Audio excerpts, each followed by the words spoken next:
Hello everyone, my name's Siva Nandasiva, I'm the Chief Analyst here at the King's Fund, and it's my pleasure to welcome you to today's online event. I'd like to thank our supporters Roche for their support of this event and making it possible. The topic we're going to talk about today is the future of the regulatory and licensing environment for medicines in the UK, and we've assembled a great panel of experts to talk about this issue. Quickly meet them, and then I'll say a little bit more about how we thought this session might run. So, Emlyn, could you say a little bit about who you are and your role? Hi there. Yes, I'm Emlyn Samuel, and I'm the Head of Policy Development at Cancer Research UK. Thank you, Emlyn. And could we go to Erin and then to Susan? Thanks, Siva. So my name's Erin Brooks and I head up the regulatory group in the UK Roche business. So we look after the team that is responsible for all approvals for clinical trial applications, licenses for products and early access to medicine schemes. Thank you. I'm Susan Bradford. I'm the lay member on today's panel, so I'm not here representing any organisation. I have a portfolio of roles, and one of those is the lay representative on the Commission for Human Medicines, which advises the UK Licensing Authority on the safety and efficacy of medicines. Great, thank you. So, Emlyn, Erin, Susan, good to see you all again. And folks, this is our panel. So let me say a little bit about how we thought the session might run. We'll start with quite an open conversation about some of the key issues, some of the key challenges and opportunities as the UK leaves the EU and what that means for the licensing of medicines. And that will run for roughly 35 to 40 minutes. But we do want to allow at least 10 to 15 minutes for the panel to answer some of the questions that have already been submitted by yourselves. Now, I should say that this is being recorded in advance, so we're sitting here roughly 1 week before the first broadcast on the 19th. But that doesn't mean the interaction has to stop, because if you're watching this live on the 19th, you might see a little box to the right-hand side of your screen, and you can use that box to input your own questions or comments and to vote on the comments and questions other people have submitted.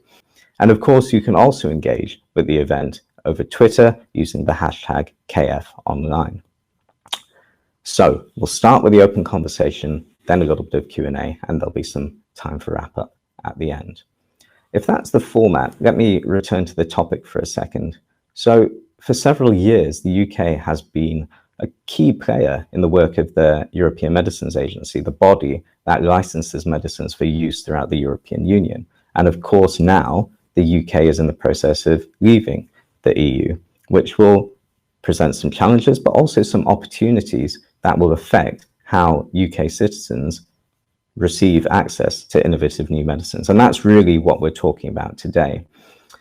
I suppose the one thing I would say is some of what we'll be talking about is no doubt technical. We are in some ways talking about deep technocracy, regulatory systems, licensing, pan-European networks, and that is important. And we've got experts who can speak to that.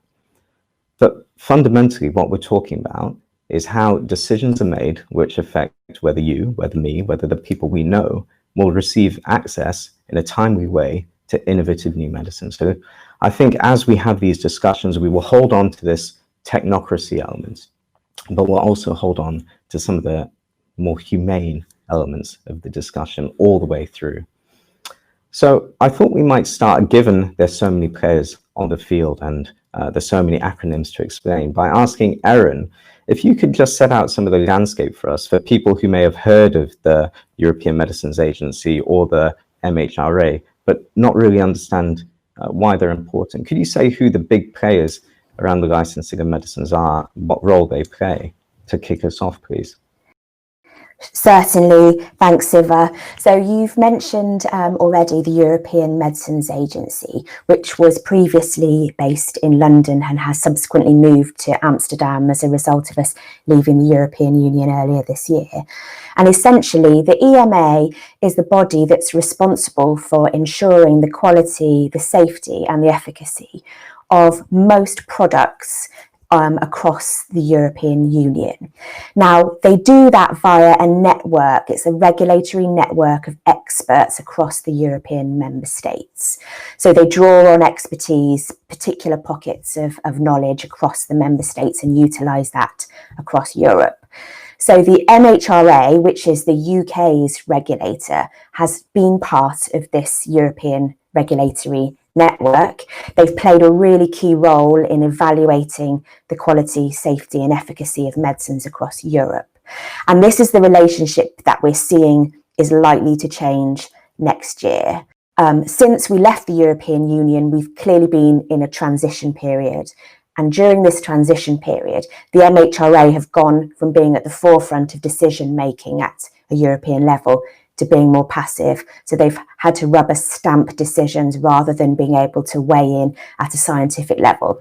So this is the question we're asking ourselves is, what's the relationship of the UK regulator, the MHRA, going to be with Europe next year when we come out of the European legislative framework? So Erin, that's been really helpful for setting out some of the landscape. I wonder if to just start the ball rolling on discussions, because there's so much ground we could cover, let's zoom in on some key issues. So Emlyn, I thought I might come to you first. If the UK is leaving the European Union, what are some of the key issues this presents around the licensing of medicines from your perspective that you'd like to put on the table that we'll come back to later on in the discussion in more detail? Thanks, Siva. I'll just start quickly by saying a bit about Cancer Research UK and why we care about regulation. So we're the largest independent funder of cancer research worldwide. And we fund research across the entire pipeline with an aim to see 3/4 of patients surviving their cancer long term by 2034. That's up from about 50% at the moment. As I said, there's one way of doing that is through funding research. So we fund basic research into our understanding of disease all the way through to clinical trials testing new medicines and treatments for the benefit of patients. We also play a really key role in ensuring the benefits of that research reach patients as quickly as possible. And that's where, having an effective regulatory process is really important in the approval and setup of clinical trials and the effective running of clinical trials all the way through to that licensing of medicines and ensuring they reach patients. So this is a really important topic for Cancer Research UK and cancer patients, not just in the UK, but everywhere. So that's why it's important to us. And there are really two main things that I think I'd like to flag early on. And the first is the importance of regulation that is driven and keeps pace with science. So in cancer, we're seeing ever more personalization in terms of the development of medicines. Things like genomics has really advanced our scientific understanding of the drivers of disease, which means we're honing down into much smaller patient populations. And this is meaning that we're getting really innovative drugs coming through, but also it's meaning the way that we run trials is changing as well. So it's an ever-changing environment based on that factor. And we need the regulatory aspects to keep pace with those scientific advances. The second bit is really around our future has been painted. We have some decisions to make about how the UK regulates in the future outside of the EU. And the key point here for me is about balance.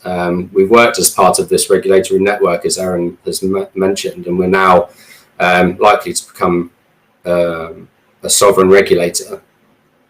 And we need to strike a balance between enabling and supporting the development of these innovative medicines while retaining some of the benefits that we've had from this international collaboration that we've had through the EMA. It's particularly important in things like clinical trials, rare and pediatric clinical trials in particular, where we simply don't have enough patients in this country to run clinical trials. So we need to collaborate. And much of cancer research is about international collaboration. So we need to balance the desire to be innovative in a domestic role, but also our ability to collaborate internationally. I think that's a real challenge going forward.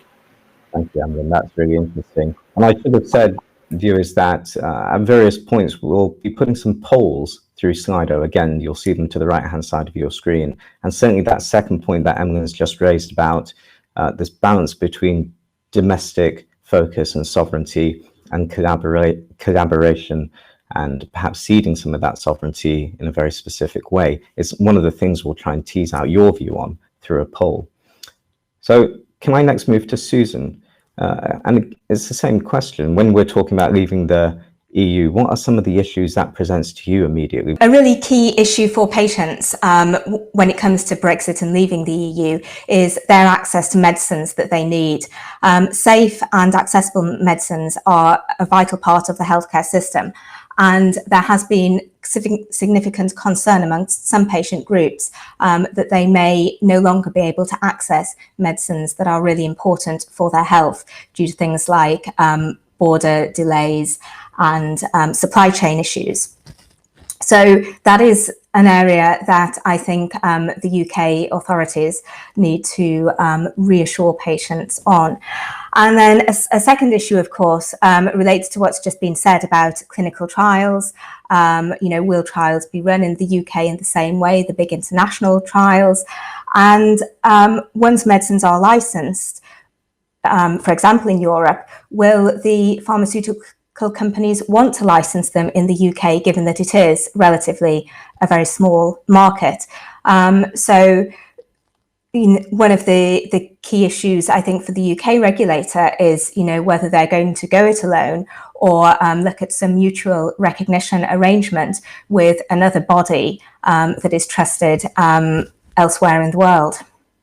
It's interesting, just listening to this, I'm struck by how regulation is often portrayed as something that sits over there and it is deep technocracy, but actually a lot of the issues that are being raised, about safety, about international collaboration, the regulatory structures we choose and the decisions we make will fundamentally affect all of this. So I'll go back to that earlier statement, regulation is important. Erin, could I bring you in, please, for your perspective on what the key issues are? A lot of the themes that have been pulled out by Emlyn and Susan really resonate from an industry perspective as well.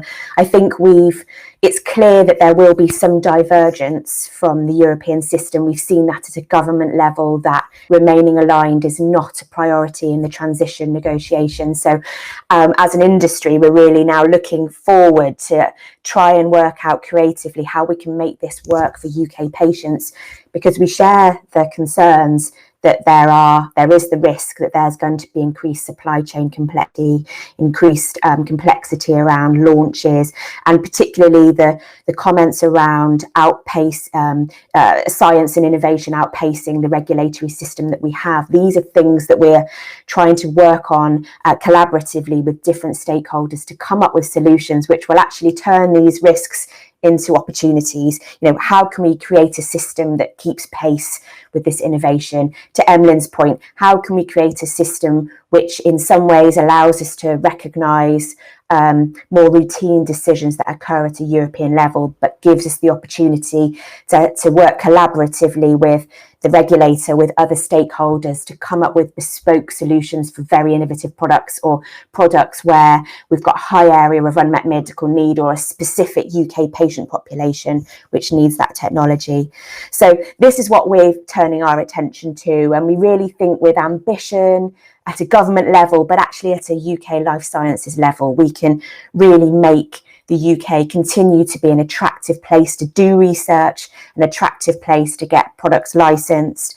And we think the MHRA has a really critical role to play with in that environment, be it by working with stakeholders to create innovative licensing opportunities, be it collaborating at a European level and beyond Europe, so with global stakeholders as well, be it standing up and being proactive and flexible around emerging healthcare issues such as we've seen with COVID-19, or very importantly, as Susan alluded to, ensuring that the regulation sits within the life sciences ecosystem. So the whole access piece, whatever is happening in terms of regulation needs to fit into a wider jigsaw, so that ultimately we're all working together to get patients access to medicines as quickly as possible, and certainly not behind our European cousins or our global cousins.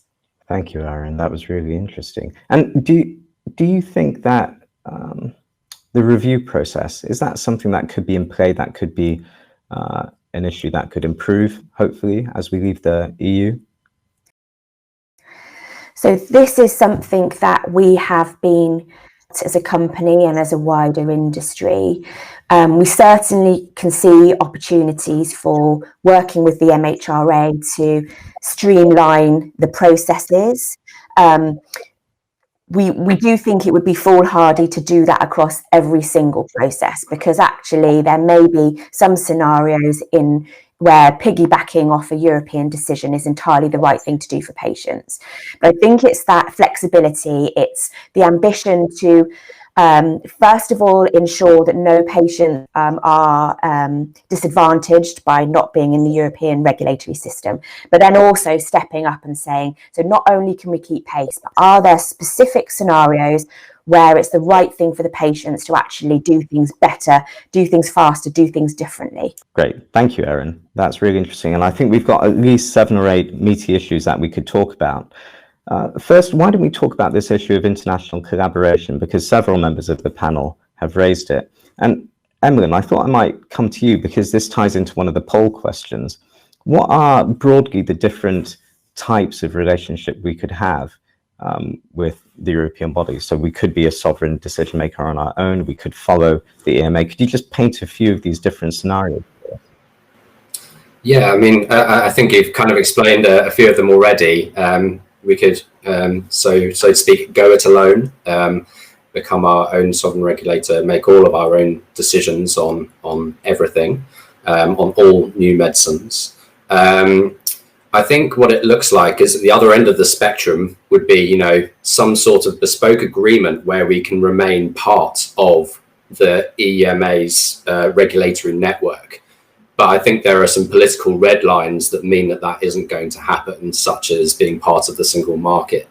So I think the closest we can get to that is some sort of arrangement where we are aligning, so to speak, on regulatory standards and things like that. I mean, when it comes to something like clinical trials, there's a new regulation coming in over the next couple of years called the EU Clinical Trials Regulation, funnily enough, and that the UK had a really big role in shaping, and it looks like we're not going to be fully integrated into that system. And what we think is kind of the best case in that scenario is that we can perhaps be a parallel system, so have the same standards, have the same processes to try and limit the burden associated or the perception, actually. I think there's a really big thing here about perception of us being outside of a wider regulatory network.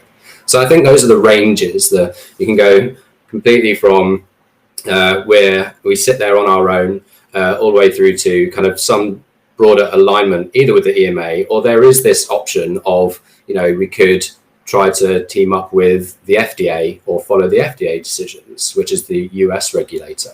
And then there's this other option, which is, could we create a third regulatory block with countries outside of those networks, such as Canada, Australia, and things like that, to create a further big regulatory network, which I think, while the idea sounds nice, would take a long time to develop. So there are a number of different options, and I come back to the need to strike a good balance between what the options are, with the view that we need to maintain speed of access to innovative medicines to patients. We need to maintain our ability to collaborate, particularly in rare diseases.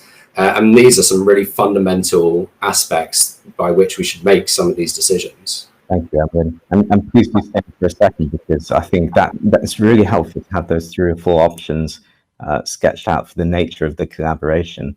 Could you give us a few examples? Because one of the things I'm keen for people to have is a sense of just why collaboration is important, perhaps looking at cancer specifically and some of the clinical trials you've mentioned. Just what do we gain from collaborating with other countries? 50% of all cancer research is inherently global. I think at last count, the scientists that we fund were collaborating with over 400 European institutions. And 28% of the clinical trials that we fund involve patients from the EU. The UK is a global leader in things like pediatric oncology. And this is where there's a really great example of the need for continued collaboration. We fund something called the Beacon trial, which is looking at new chemotherapy treatments for childhood neuroblastoma. And we simply don't have enough patients in this country to be able to run a trial at the scale to be able to prove effectiveness of the new treatment. So that trial is partnering up and running across 10 European countries to recruit just 160 patients. So this really does show that we absolutely need to collaborate on things like this. It happens in rare cancers as well. And as I said at the outset, our scientific understanding of disease means we're honing down on smaller and smaller patient populations due to their genomic drivers of disease. This is particularly the case in cancer, and undoubtedly will be the case in other diseases. And that means we're going to need to be testing treatments in smaller patient populations. So that international collaboration aspect just becomes way more important over time. That's really helpful. Thank you, Emmeline. Erin, I wondered if I could bring you in for an industry perspective, and not necessarily commenting specifically on these 3 or 4 different scenarios that have been painted so far, but just looking at the breadth of the scenarios. One of the things I was struck by in your comments was the nature of our relationship with the EMA or the EU doesn't have to be one thing. It doesn't have to be that everything is sovereign or every decision is followed or mimicked. So could you paint a picture about how some of the variation might work, how the collaboration could flex depending on the type of issues that are being looked at? Yes, absolutely. Thanks for the question. So I think the options outlined by Emmeline were spot on in terms of kind of where we're scenario planning. I think the key thing from an industry perspective for patients is the fact that we feel that for the UK to be successful, we cannot work in isolation. We need to work collaboratively.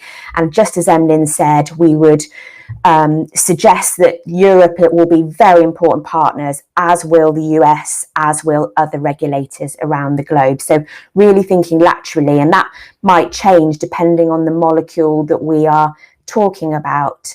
So the kinds of, as an example, you might have a molecule which is treating a disease which is particularly prevalent in the United Kingdom. You've done a lot of research based in the United Kingdom. You may have, very active patient groups, a very active, patient setting. And it might make sense in those scenarios to really work very collaboratively with a sovereign regulator to work out a bespoke way of getting that molecule to patients as quickly as possible. For example, by licensing earlier and agreeing to provide real-world evidence post-authorization, or collect data in a slightly different way to provide reassurance that the product is meeting the needs of the patient population.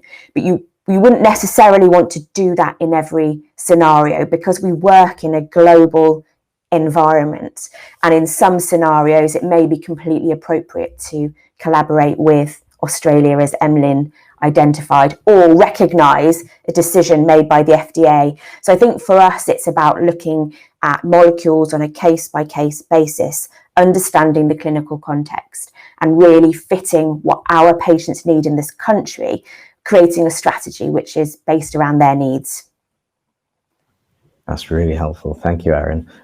Susan, I wondered if I could bring you in, because one of the things I'm hearing is just this sense of manageable complexity, but it is quite complex. On the one hand, we're talking about molecules or decisions where, because of the prevalence in the population of the issue, if we were to go down a sovereign route, that could be beneficial. While other cases that, for example, Emma was sketching out, where there are only 100 odd people across the whole of the continent, where collaboration is much more important. And I was struck by something you said in your opening remarks about certain patient groups being worried about issues of access. So I wondered if you could just give us a sense of the concerns, not necessarily naming specific patient groups, but just give us a sense of these concerns over access and how these big global decisions are being felt by individuals.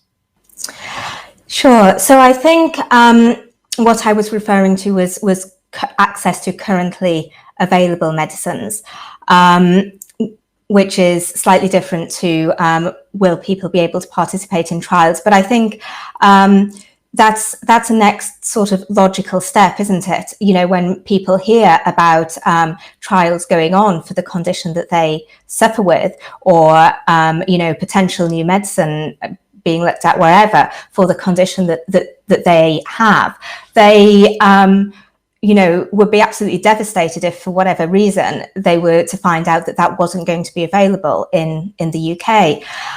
So I think, you know, what Emlyn has said about international collaboration in trials is really crucial. And something that I personally am not clear on, and maybe Emlyn can explain it sort of for me and for people watching, is, you know, we're talking about regulation of medicine, sort of licensing of medicines after the trials, and how will that be done once we leave the EU? But will leaving the EU really have a big impact on international collaboration in clinical trials? So I think, well, our position is unfortunately yes, and I guess where our starting point is throughout this process is that we need to be able to protect cancer patients and research as we move into a new era of how we regulate things like clinical trials. I guess, as I mentioned before, there's a new clinical trial regulation coming in, which is looking to streamline how clinical trials are approved. And the UK played a really key role in developing that regulation. It would essentially just make it easier for the people leading trials to apply and be approved if they're running a pan-EU trial, which is, as I said, important for those rarer and paediatric indications. Now, we're going to be out on the outside of that system. That system is going to work by having a central portal that is based in the EMA. We're not going to be able to access that portal. And I think there are logistical hurdles to it, which I think can be minimized. So, you know, as an example, we could have a parallel process. So if applying to the UK and the EMA, if the same paperwork is required, then that's okay. The same kind of dossier of information can be submitted to both regulators. But as I touched on before, I think there is an issue here around perception. And the UK is a leader in many areas, such as paediatric oncology, for example, and we partner so effectively across the EU.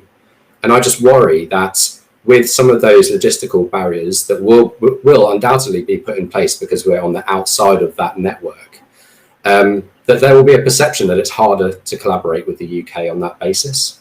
And I think that's something that's really intangible. There's not a huge amount of evidence around it, but it's something that I think we will need to take on head on as we move into a new era, because what we don't want is for the UK to be seen as uncollaborative or wanting to go it alone and do everything itself, because that's not how research works, and that is not how we're going to make advances for patients. So again, I come back to this balance issue. I think there are undoubtedly areas where the UK could have a unique role in driving innovation in regulation for certain types of treatments. But in many types of treatments as well, we will need to collaborate. And I think that is just so important to getting the right balance in terms of our regulatory regime going forward. But I'm really interested in this issue of perception that you've raised, and just really some advice from you and the other panelists over what do you think could help align perception with reality if the intention is that the UK still wants to work in partnership and collaboration with other organisations? What are some of the behaviours that you think would help, or actions you think would help send the signal that that's the case? So from my perspective, I think firstly there's a kind of a level of pragmatism. So as we exit the EU, some things will need to be put in place as of early next year to ensure that there's little disruption as we develop this new UK regulatory system. So a level of pragmatism, which the government has already shown, actually, to be fair, on many aspects, that such as accepting decisions from the EMA if in the case of a no deal or things like that. but I think there's some decisions that can be made that show that we don't want to disrupt things in the short term. I think there's a big comms element here, and I think there's an element that the MHRA need to go out there and be really upfront about what they see as their role in the global system and how they want to collaborate, and the importance of collaboration to the UK. It's a really fundamental part of research, as I mentioned. And if the UK, as I'm very happy about, wants to place science and research at the heart of its economic recovery, and also, its strategy in terms of growth, as a country outside of the EU, then undoubtedly we're going to have to get the signals out there that the UK is a collaborative nation, and that we want to partner up and harmonise wherever we can for the benefit of patients. Thank you. And Erin, what's your perspective? Because in some ways, industry can be a glue that crosses across country barriers. So what are some of the signs you're seeing that industry is putting out to show a willingness to partner and collaborate? Absolutely. So I think from an industry perspective, we work in global organisations, and that is not going to change regardless of the relationship of the United Kingdom with Europe. So I think we continue to work on research at a global level. We think about how our strategies for getting medicines to patients at a global level. And I think what will be important for the United Kingdom is that we're not perceived to have additional barriers or hurdles to getting over that regulatory licensing conversation in the UK. Otherwise, there is a danger we'll end up down the launch sequence, which is something that doesn't serve anybody in the UK well. I think I would really highlight the efforts of the MHRA as well. I think we've seen that clearly they're part of a political construct, but we have seen the signs that they are maintaining their relationships globally. So obviously very focused on the interactions that they have with their peers at a European level on a scientific basis, but actually also developing those relationships with other regulators as well. So I think that's very healthy. And I think that's what we need to see is a regulator that is looking to the world to say, we're open for business, we've got expertise, we've got skills that in this agency, and we want to serve the global environment and work collaboratively with the environment. That's the way we're going to bolster the UK life sciences system, which is so important to us as a nation from an economic, but clearly from a patient perspective as well. Thank you, Erin. And I'm again struck by that phrase, down the launch sequence. It takes me back to you, Susan, because you raised at the start the issue of the UK potentially now being a small market. It will be a small market. So I was interested, Susan, in your perspective over just the level of concern around how this would affect medicines coming to the UK. I mean, I absolutely agree with everything that Erin just said.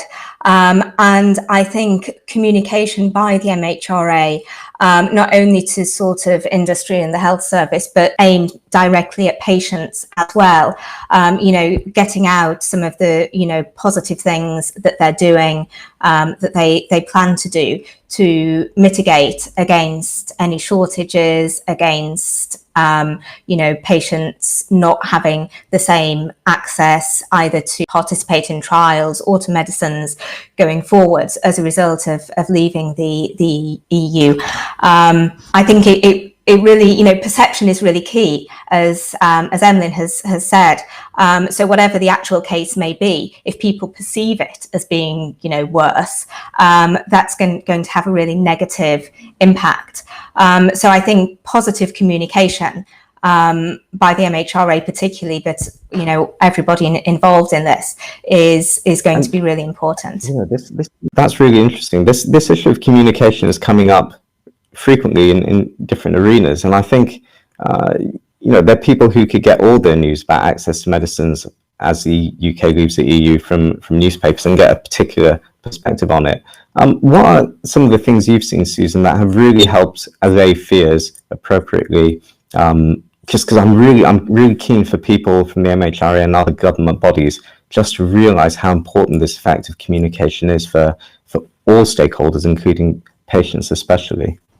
I mean, that's quite a big question, isn't it? As some of the stuff that gets into the media, you know, not from authoritative bodies like the MHRA or NICE or what have you, may not be accurate. So I think, you know, the government bodies who are charged with, you know, handling our exit from the EU need to be really proactive, not only in sort of responding where misinformation is put out, but also in you know, selling themselves and what they're doing, making people aware of you know, what they are putting in place to, you know, avoid shortages or whatever the situation might be. And I think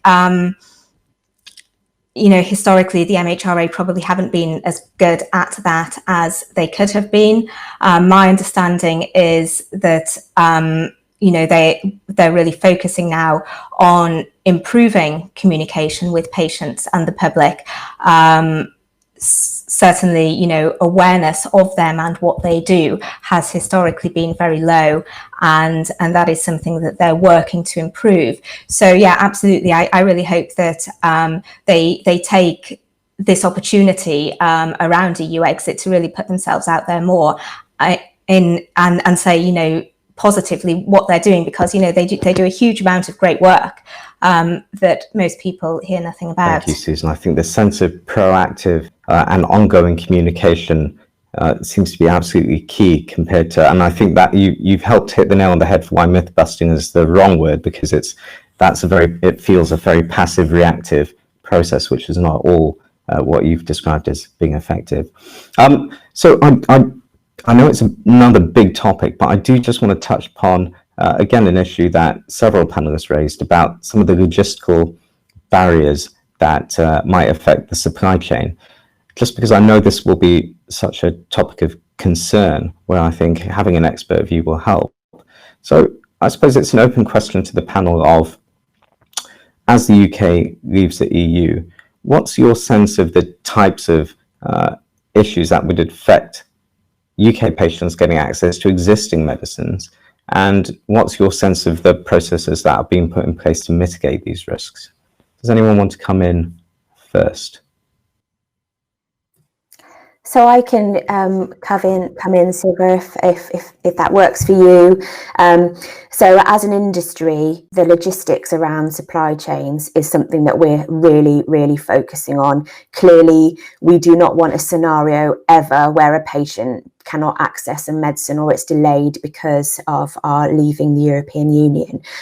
The challenge that we have is that the infrastructure, the systems that will be in place early next year are not yet clear to us. So we're having to scenario plan and put lots of different options in place to ensure we're doing right by our patients.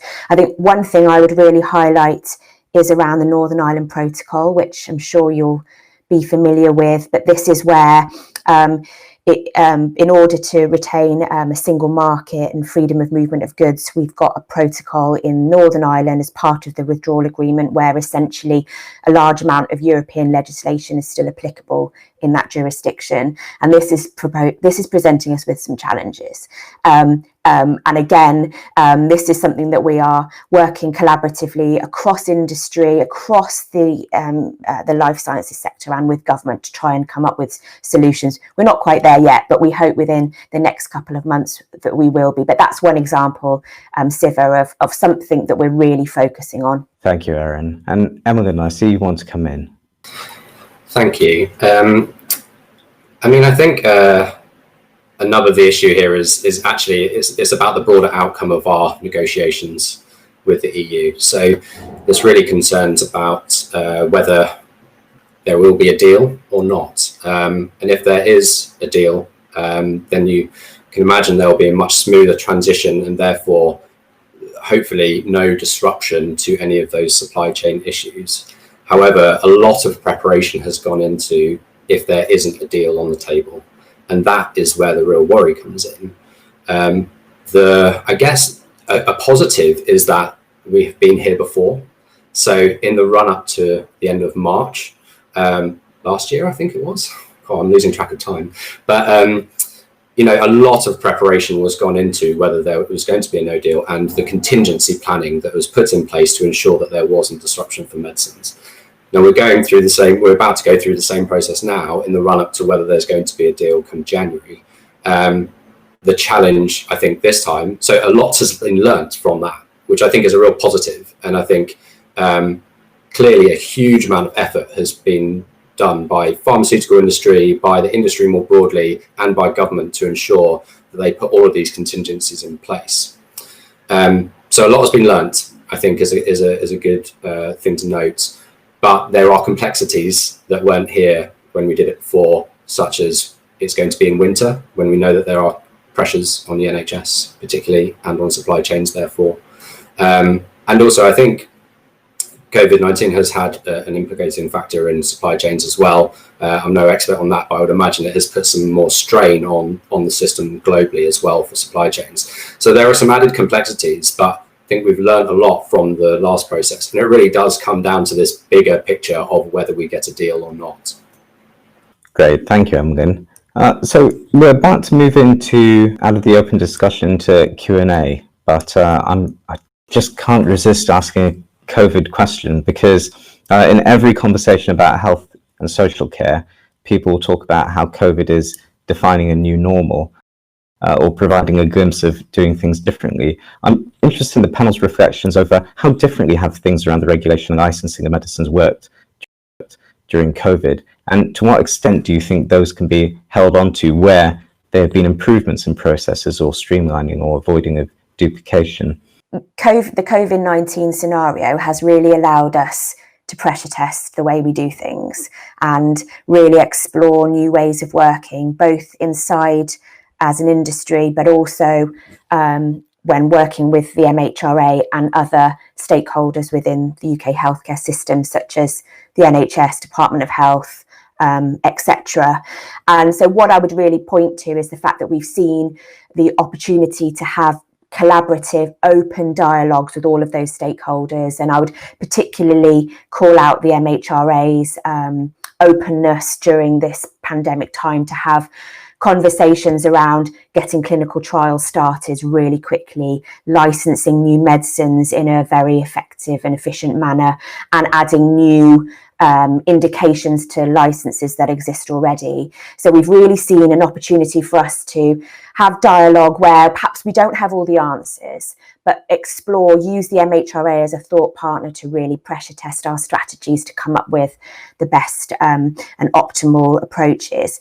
And the other thing I would just highlight is we've seen a real cross-stakeholder environment. So we've seen, rather than as an industry dealing with the MHRA, then we deal with NICE, then we deal with the NHS, it's been able to bring all those stakeholders together to have collaborative conversations so that we are essentially making those discussions much more efficient, which has helped us to meet the needs of patients. I think one thing I would flag is that it would be foolhardy to expect that would be the norm moving forward. It can't be. We can't expect our colleagues from the MHRA to work 24 hours a day for the rest of their lives. But what it does show is when we're in a specific scenario where patients need us to do something quickly, we can get it done. And that is an incredibly positive outcome and shows what we as a country can do when we need to. Thank you, Erin. I'll bring in Emlyn and then bring in Susan. And Susan, just bridging between the conversation we were just having, I was going to ask if you had any reflections over how communication about these issues around access to medicines, existing medicines, and also new medicines or clinical trials, how that's worked during COVID-19. I'm really interested in what impact that's had on communication. But Emlyn, do you want to come in first? I think I'd just add to Erin's points. I think she articulated it so well, actually, that I think we've seen some really positive aspects that we can learn from during COVID in terms of, if I look at the approval and setup of clinical trials, for example, I think the recovery trial got approved and started recruiting patients within 10 days. I mean, that is phenomenal. I mean, it was at a time also when a lot of other trials were paused and stopped, and things had to be put on hold. But there are lessons that we can do these things quickly, and that's not necessarily that. Yeah, as Erin said, that's not going to be commonplace in the future, because that was one trial, and we have many trials to approve and set up in any given period of time. But there are lessons there, so I think there are opportunities that have arisen from this that we can learn from. There's another aspect of trials that we've seen that they've had to adapt a fair amount in order to try and maintain patient access to treatments on trials. So we've seen some innovative ways of working in terms of using a digital technology to do remote monitoring, so-called decentralization of trials, which should actually improve access and participation in trials going forward. So there are some aspects and innovations that have been put in place as a result of COVID that, again, we can learn from and really bolster the UK environment for clinical research going forward. Great, thank you, Emily and Erin. I think that the mental image from both of your comments so far is that childhood game of Jenga, where I think there are positives in showing the optimism of what can be achieved, but also this sense that you can't just pull out individual blocks and say, look, this is what's possible, without recognizing that this has only been possible, these accelerated timeframes, because of the extraordinary circumstances and because of other work that would normally be done that has been displaced. Susan, so back to this question about communication that has really been important. Whether you had any reflections on communication during COVID-19 and what the issues patients might have been wondering about and how that's been met by communication from national bodies. Sure.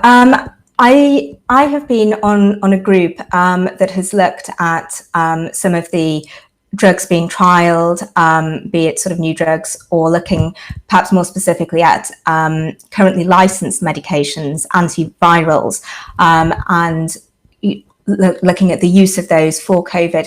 And there have been issues on a handful of occasions where it's appeared that, in treating COVID, it looks like there might be a side effect, for example, that either wasn't widely known about or that might impact on patients already taking that medicine for another indication, for another purpose. And I think there has been active communication with charities and patient groups who are affected by the condition that the medicine is already used for, to provide them with reassurance, that if it's reported in the wider media that this antiviral is being trialled for COVID, but it's shown X side effect, if the evidence is that, that is in relation to COVID, but it would actually be more dangerous for people already taking the medicine for their current condition to stop taking it, that information has been proactively communicated, as far as I'm aware, to organisations which support those patient groups. So communication with patients has been one of the sort of priorities of the MHRA during this crisis. Okay, everyone, thank you for what's been a really wide-ranging and interesting, genuinely interesting discussion. But I do want to allow some time for these questions that have been submitted, and I'll pick out two. The first one is, and I'll read them out so the panel can hear them. In light of the learning from the report First Do No Harm, how would you propose we begin to improve post-marketing surveillance of novel medicines in the UK? So Susan, could I come to you first and talking about this report First Do No Harm, and just your thoughts around this question of building on the report. How do we improve, particularly around novel medicines in the UK, the handling of that issue? Well, my reading of First Do No Harm is that the key message was about the need to listen to patients, take their reports of adverse effects seriously, because it seemed that hadn't been the case. but part of the issue was not necessarily sort of not listening or not taking seriously, but the fact that different patients might make reports to different bodies, different organizations, sometimes to the MHRA through the yellow card, but not always, sometimes to their doctor, sometimes to other agencies. And the report really criticised, for want of a better word, the system in the UK for not being joined up, so that these dispersed reports, it wasn't easy for any one organisation, which should be the MHRA, to sort of pull together what was being said and act on it. I mean, that said, it's clear that patients weren't listened to as they should have been, and I think that will be taken on board by all areas of the health sector going forwards. And of course, just sort of thinking about surveillance. So this wasn't specifically looking at post-marketing surveillance, but surveillance in the bigger picture. I think one of the recommendations was, to make better use of data capture from electronic records, which are now becoming more and more prevalent. And a second theme was around the regulation and licensing of devices, because that is done in a different way to medicines. And so if the way that licensing of medicines was also applied to devices or something similar, post-marketing surveillance or surveillance might be easier. Very helpful. Thank you, Susan. A real sense of listening to patients, making it easier, aligning mechanisms so it makes it easier to hear their voice as well. Emlyn, could I bring you in for your perspective on this? Yes, thanks. My understanding of this is around the broad system of surveillance, of pharmacovigilance, as it is also called. So the safety of medicines once they've been authorised in routine practice. And we're currently, as part of the EMA, part of a European-wide system of monitoring and surveillance of safety signals around the use of medicines. And you can see that this is absolutely vital that we get an agreement. This is about data, really. So if you think about the pool of data of patients accessing medicines across Europe is very, very large. And therefore, you'll be able to pick out signals from where there are issues around safety. You need that big patient number as well to be able to spot things in rare diseases, for example. As I described earlier, you can only run clinical trials in certain diseases across certain countries because of patient number. And that is probably the same in safety of medicines as well. If you've got very small numbers of patients receiving them, the risk of the UK being outside of a European system is that essentially that we have less data, because we only have UK population level data, and therefore it might be more difficult to see those signals. So that's why it's really, really important that agreement is in place around data sharing to ensure that we can continue to be part of that European surveillance system. Great, thank you. And Erin, could I ask for your perspective as well, please? Certainly. So as an industry and as a company, clearly safety information is critically important, and we take those responsibilities very seriously, whether it's submission of safety data within the legislative timelines, whether it's proactive identification of emerging or changing safety signals, or collaboration with MHRA and other global regulators when they're trying to make a decision about perhaps a change in safety profile. So just echo what we've heard about how important surveillance is, and how this is an absolutely key topic moving into a standalone system. How can we ensure that we have got oversight of all the data that we need to be making the right decisions for patients in terms of the benefit and risks of products? Great, thank you all. A real sense of alignment around trying to get the broadest pool of knowledge possible if you're trying to review the efficacy and safety of these novel medicines, whether that's across different types of different countries or even different types of knowledge, and making sure you're listening to the patient voice came through very strongly. The second question I'll pull out is around commissioning, and it's a big question. How do you think commissioning should change in order to realize the advantages of earlier, more innovative licensing? So perhaps I'll go in the order Erin, and then bring in Emlyn, and then Susan. So Erin, would you like to? Sure. So earlier licensing is clearly one of the big opportunities that we're presented with. And we've seen some really great green shoots from the MHRA with regarding how they could see that moving forward. But it's critical that anything that's done in terms of licensing is not done in isolation. It needs to be reflected in the other stages of the access pathway for patients. So whether that's the NICE process or the commissioning process. So a very complicated area. And just, I think the key message is we need efficiency and innovation in one part to be mirrored and reflected up the access chain to make a real difference for patients. Thank you. Emily? Yeah, I'd agree. I mean, I think a key point here is that there is a greater opportunity to align the different processes and bodies that manage those processes, like the MHRA, NICE, NHS England, all the way along the chain of decision making to ensure commissioning can happen in an effective way. And it's really joined up. So I think there is an opportunity there. I think one of the challenges that we're seeing is an opportunity and a challenge. You know, earlier licensing of medicines is great because we'll be getting innovative medicines to patients quicker, and that's what everyone wants. The challenge is that they often are coming with more uncertainty around their effectiveness for various reasons. And that means that creates uncertainty for the payer. So when NICE is assessing a drug, or NHS England is deciding, you know, whether they should pay for a drug, that level of uncertainty is what makes them, you know, question whether it's value for money or not. And one thing that we've been looking at Cancer Research UK is the value of an outcome-based payment system.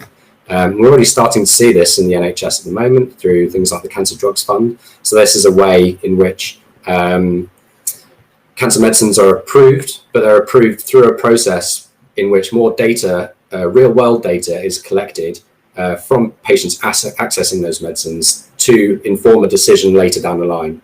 So it means we can get early access to patients, but we can continue to collect really good data to inform a decision about whether it should be paid for in routine practice. And we think there's greater opportunity for this, building in more elements of what patients think are important to them in terms of their outcomes. Thank you, Emily. Susan, what's your perspective on this? I mean, I would absolutely echo what Emlyn has just said. But from a patient perspective, I mean, often, you know, there is a want to access medicines as soon as possible, particularly if it might be a life-threatening condition. But of course, earlier access, the uncertainty that's been alluded to, often means potential unknown risks. So information to patients is really a really crucial part of this earlier access thing, so that they are in a position to make an informed decision. Great, thank you all. I mean, what I took from that is, at the risk of sounding banal, that licensing is not the end of the story, and that the big issues over financial risk, the need for certainty and predictability, and also the right risk appetite, whether you're talking about not the right risk appetite, but just a nuanced view on risk appetite, whether you're talking about patients or payors. So that's the end of the Q&A session, and we're approaching the end of the session overall, I'm afraid. So let's start to wrap up. And what I'm particularly interested in is you're all experts in your fields. As you were listening to the other panelists, what's the one thing that really struck you as an additional insight or new thing, way of looking at a problem? And I might start with Erin, then go to Susan, and then Emlyn. Thanks, Siva. So first of all, I've really enjoyed the conversation. I feel like I've learned a lot from the other panelists. It's very interesting to hear perspectives from other parts of the healthcare system. I think what I've really taken from this conversation is actually we're quite aligned in we're very aligned in our and what we see are the risks and the opportunities. I think we're very aligned on keeping the patients at the heart of everything we do. And I think we're very aligned on the fact that in order to ensure patient access is optimal. We need to bolster the whole life sciences sector so that it remains competitive. We need to keep the R&D investment up in the UK and attract global talent in, so that we can create these really important data sets which ultimately feed patient access. Thank you. Susan. I mean, I would agree. It's been fascinating, and there is a real level of alignment. I think the takeaway thing for me is to view Brexit as a positive, since it's going to happen, and to look at the opportunity it is going to present for the UK to really, support innovation and support, the regulator has this opportunity now to work with industry and support getting medicines to market more quickly. And so I think sort of the opportunistic follow on from Brexit is something to really focus on. Thank you. And Emmeline. Yeah, thanks. I think I've been struck by the conversation around perception and communications in particular. And I think something that Susan said in particular about how there is an opportunity here for the MHRA to communicate with patients, with researchers globally about their position and what they do more effectively than perhaps they have done. And I think there is a real opportunity there to engage people in the importance of regulation, but also position ourselves as a global player as we go forward. I feel like that's a really key thing that's come out to try and, address some of those, I think, real perception issues about our place in the world. And I think it's going to be really important that is taken forward. The last thing for me was I come back to kind of the balance. And I think there are so many different aspects at play here, including politics. But we shouldn't forget that this is all about patient access. It is all about ensuring patients have access to the trials that they are eligible for and the drugs that they would benefit from.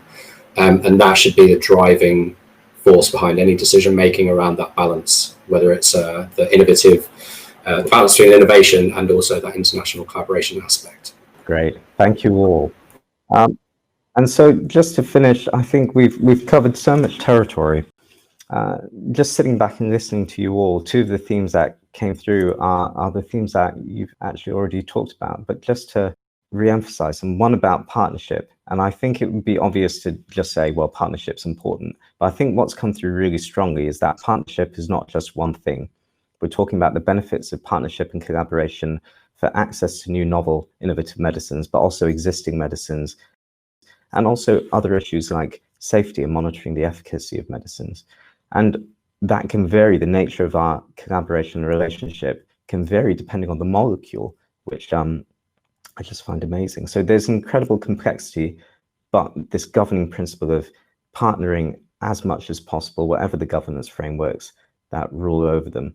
So that came through. And the second theme that I never would have predicted was the importance of communication and perception, whether it's with the partners we want to collaborate with, where patients, industry, and other bodies can play a key role, but also within domestically in the UK, the importance of partnership and communication with patient groups and all stakeholders. So I've just sat here and really enjoyed the discussion. Thank you all. So a little bit of housekeeping to finish. I'll just remind you that hopefully you have been posting your questions all the way through, or your comments. Please do that in the Slido box if you're watching this live on the 19th. Vote on other people's or your own questions, and we'll try our best to answer the most popular.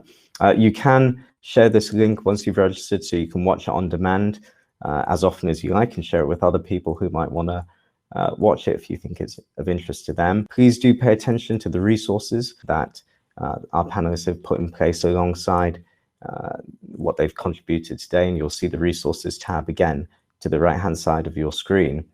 And just after the webinar, this online event finishes, you'll see some small feedback questions. I can tell you, as brutal as it can be, we do look through every piece of feedback and try and improve the processes as a result. So no matter how small or large the issue is, please do use those feedback questions, because I guarantee we will look at them. And I think the last thing is to thank both our sponsor for the event, Roche, for making it possible, but also to our panelists. I feel privileged to have been able to sit here and learn from listening to you. So thank you all for your time, and stay safe. Goodbye, everyone.